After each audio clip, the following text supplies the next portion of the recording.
శివాయ గురువే నమః. జ్ఞానక్షముడి ప్రేక్షకులందరికీ కూడా స్వాగతం. స్కాంద పురాణం ప్రకారంగా ఆ యొక్క పరమేశ్వరుడు కోసం ఆ యొక్క కుబేరుడు తపస్సు చేసినప్పుడు ఆ యొక్క పరమేశ్వరుడు అతని ధనానికి అధిపతిగా ఏర్పరచడం అనేటువంటిది జరిగింది. అఖండమైన ధన ఐశ్వర్యాలన్నీ కూడా ఆయనకి ప్రసాదించడం అనేటువంటిది జరిగింది. స్కాంద పురాణంలో ఇదంతా కూడా మనం తెలుసుకోవచ్చు. అయితే ఇప్పుడు మీ యొక్క సమస్యలు రీత్యా కూడా మీరు ఈ యొక్క ధనానికి సంబంధించినటువంటిది వ్యాపారస్తులు కావచ్చు, ఉద్యోగస్తులు కావచ్చు, అందరికీ కూడా ఉపయోగకరమైనటువంటిది ఈ యొక్క ధన ఆకర్షణ ఏర్పడటం కోసం ఈ యొక్క ప్రక్రియ అనేటువంటిది పనిచేస్తుంది. అయితే శుక్రవారం నాడు సాయంత్రం 6:30 నుంచి 8 మధ్యలో కూడా ముఖ్యంగా ఉత్తరం దిక్కు వైపు ఇప్పుడు ఈ యొక్క ప్రక్రియ చేసుకున్నట్లయితే ఇంకా విశేషమైన ఫలితం అనేటువంటిది ఉంటుంది. ఉత్తరం ఎటొచ్చిందో మీకు ఇంట్లో చూసుకొని ఆ యొక్క ఉత్తరం వైపున ఒక దీపం అనేటువంటిది వెలిగించండి.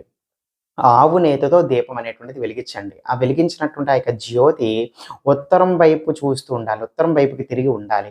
ఈ విధంగా దీపం వెలిగించి ఒక చిల్లర పైస తీసుకోండి. ఏదైనా సరే పర్వాలేదు. ఒక కాయిన్ తీసుకొని పసుపు, కుంకాలతో ఆ యొక్క చిల్లర పైసకి బొట్టు పెట్టి ఆ యొక్క దీపానికి తగులుతూ ఉండేటువంటి విధంగా అంటే ప్రమిద ఉంటుంది కదా! ఆ యొక్క దీపం కుందు గాని, ప్రమిద గాని దాని యొక్క కిందననమాట. దీపం మీదనో, పక్కనో కాదు.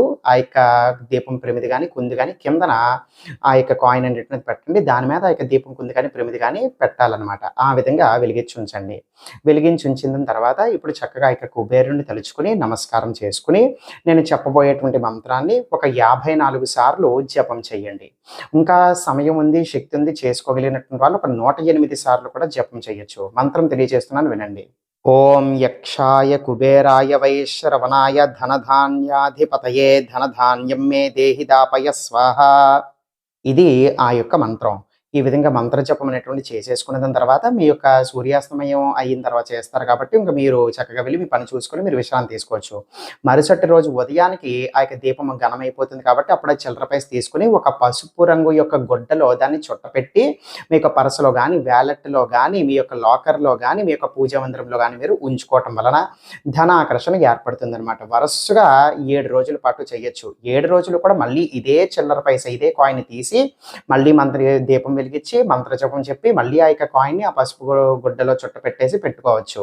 ఈ విధంగా వరసగా 7 రోజులు చేయొచ్చు. లేదు అనంటే దీని యొక్క ఫలితాలు, శక్తి అనేటువంటిది బావుంది అని అనుకున్నటువంటి వాళ్ళు ప్రతి శుక్రవారం నాడు కూడా ఒక్కసారి ఈ విధంగా చేసుకొని ఆ యొక్క చిల్లర పైసను మంత్రించి ఆ విధంగా మీ దగ్గర పెట్టుకోవటం వలన విశేషంగా ధన ఆకర్షణ ఏర్పడుతుంది. ధనం నిలబడుతుంది. ధనానికి సంబంధించిన సమస్యలు తొలగిపోతాయన్నమాట. దీనికి మించి ప్రత్యేకమైనటువంటి నియమ నిష్టలు ఏమీ కూడా లేవు. ఆ యొక్క చిల్లర పైస ఖర్చు పెట్టుకోకుండా అది ఆ యొక్క కుబేరుడి యొక్క ధన ఆకర్షణకి సంబంధించినటువంటి ద్రవ్యం అని భావించి మీ దగ్గర ఉంచుకుంటే సరిపోతుంది. సర్వే జనా సుఖినో భవంతు. శివార్పణమస్తు.